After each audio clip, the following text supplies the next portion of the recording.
KARBALA, Iraq. The annual ceremony commemorating a founding figure of Shiite Islam is one of the most important religious celebrations in the Shiite world, drawing millions of pilgrims to the holy city of KARBALA, Iraq.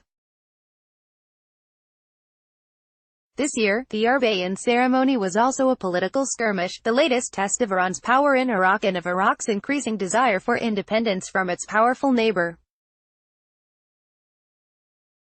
Iran, the largest Shiite Muslim country in the world and a regional powerhouse in the Middle East, saw the pilgrimage that ended Saturday as an opportunity to assert its role in Iraq and send a message about its regional reach. Our ban is a display of power for Iran and a showcase of unity among Shiites in the region, said Hossein Suleimani, the editor-in-chief of Mashreg, a newspaper affiliated with the Iranian Revolutionary Guards. Iran contributed tents, bathrooms and hospitals along the pilgrimage route, supplementing those erected by Iraq to aid the estimated 15 million pilgrims, nearly 1 in 4 of them from Iran. It released inspirational videos claiming credit for saving Shiite shrines from destruction by the Islamic State. But when Iran said it would send tens of thousands of police officers into Iraq to provide security for the event, Iraq drew the line. Iraqi authorities welcomed the aid to the pilgrims but blocked the police force, which would have been seen as a humiliating display of Iranian authority. Our forces which defeated Daesh are capable of securing the pilgrimage and we don't need any foreign forces to enter Iraq to police it. Lieutenant General Sadman, the Iraqi Interior Ministry spokesman, said last week, using an Arabic acronym for the Islamic State. The rejection of Iranian security was a small but clear effort to limit Iran's footprint in Iraq.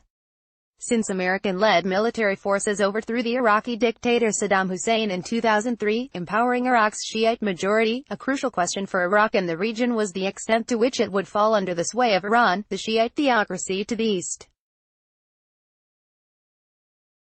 Iran gradually expanded its influence in Iraq through a web of political parties, Shiite clerics, and militias, and it invested heavily in Shiite religious cities like Najaf, Karbala and Samarra.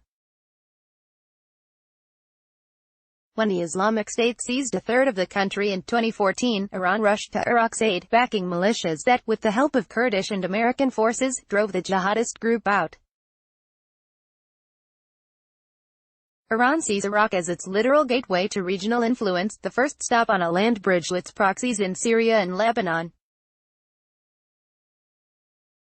More recently, Iraq has been critical to Iran's survival of painful American economic sanctions, thanks to an American waiver allowing it to buy oil and gas from Iran.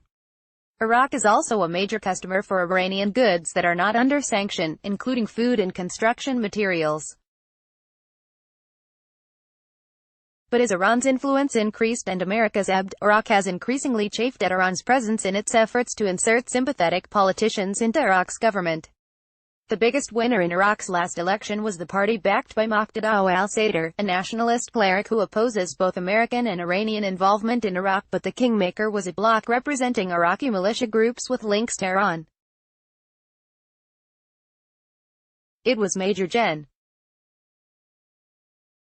Qasem Soleimani, the commander of the elite Quds force of the Iranian Revolutionary Guards, who brokered the agreement that put the current prime minister, president and parliament speaker in office.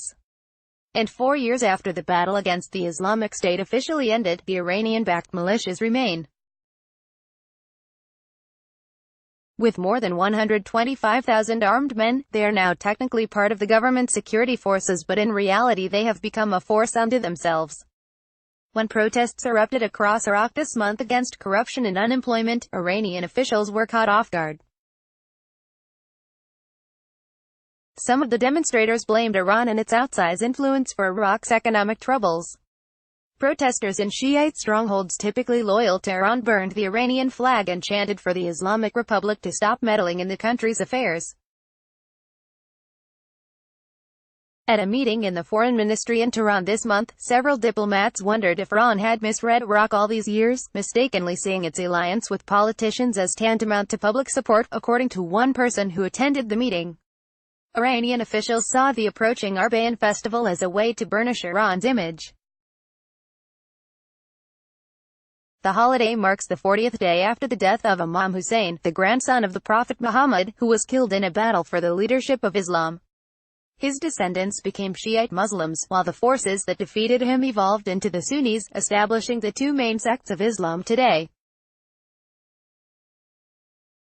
Tradition demands that Shiites walk to Karbala in a reenactment of the journey taken by Imam Hussein's family when they brought his head to the city for burial. Some walk for weeks from as far away as Basra, Iraq, about 300 miles.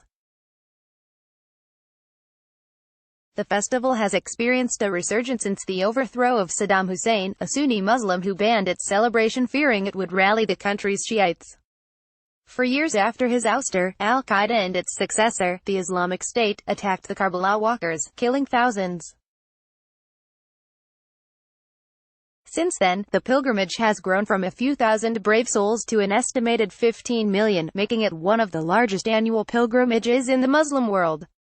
Iraqis were proud of the accomplishment, and this year should have been their moment to celebrate their ability to organize and protect the ceremony. But Iran, which not only built way stations along the route but has spent millions over the last 5 years renovating Shiite shrines in the Iraqi cities of Karbala and Najaf, also took credit. Pilgrims walking to Karbala this past weekend were confronted with both narratives. A large billboard depicted the Iranian-backed militias as modern-day comrades of Imam Hussein. A militia fighter standing next to Imam Hussein faces a crowd of modern-day warriors carrying Islamic flags, while Imam Hussein faces warriors in ancient garb. The Iranian Revolutionary Guard's commander, General Soleimani, released a video on Friday showing him walking through the battlefields of Mosul, peering through binoculars as explosions go off, a pointed reminder of Iran's role in the fight against the Islamic State there. Then, as the video shifts to an aerial view of the Golden Dome and two pillars of the Karbala shrine, he intones, "If they had gotten into our shrines, they would have completely destroyed them." The video ends with Arabian crowds marching to Karbala. Just down the road from the militia billboard was a display of large posters of Iraqi protesters killed in the last 2 weeks when they marched peacefully against corruption in the Iraqi government, and in direct rebuke to Iran. Those photos stood outside tents belonging to the followers of Mr. al-Sadr. Despite his campaign against Iranian influence, the tents welcomed Iranian pilgrims, who totaled some 3.5 million this year. "As long as the Iranians are here as a guest, as a visitor, we welcome them," said Abu Qarar, 50, a retiree who had set up one of the photos. "They are the guests of Imam Hussein. Even if the enemy comes for Imam Hussein, we will welcome him." Likewise, Iraqi pilgrims sometimes availed themselves of the 22 guest houses, 250 restrooms, 4 field hospitals and 14 emergency centers that Iran built along the route to Karbala in Iraq, according to an Iranian Revolutionary Guard spokesman, Gen. Ramazan Sharif. The Iraqis also provided free food and accommodations for millions of pilgrims, cooking giant vats of rice and lentils, chickpeas and broad beans, making millions of cups of sugared tea and ladling out countless glasses of fresh yogurt. General Sharif told Iranian media that the Guard's construction entity, Khatam al-Anbiya, had paved and repaired roads leading to Karbala's shrines. And while uniformed Iranian police were barred from Iraq, Iranian intelligence operatives and undercover forces did come. The Iranians, citing recent unrest, also pushed to have a large number of the Iraqi militias included in the festival security forces. Of the 60,000 security officers dedicated to the festival, some 15,000 were militia members, according to Maj. General Qais Khalif el-Mohammadi, the festival's security coordinator. He did not provide a breakdown of how many of them came from militias tied to Iran. The antagonism notwithstanding, the effort was ultimately symbiotic. Security was coordinated in a joint Iraqi-Iranian operations center, cooperation that benefited pilgrims from all countries. For many of the worshippers, politics seemed a long way off. "Everyone is very welcoming, very friendly, we love to come here."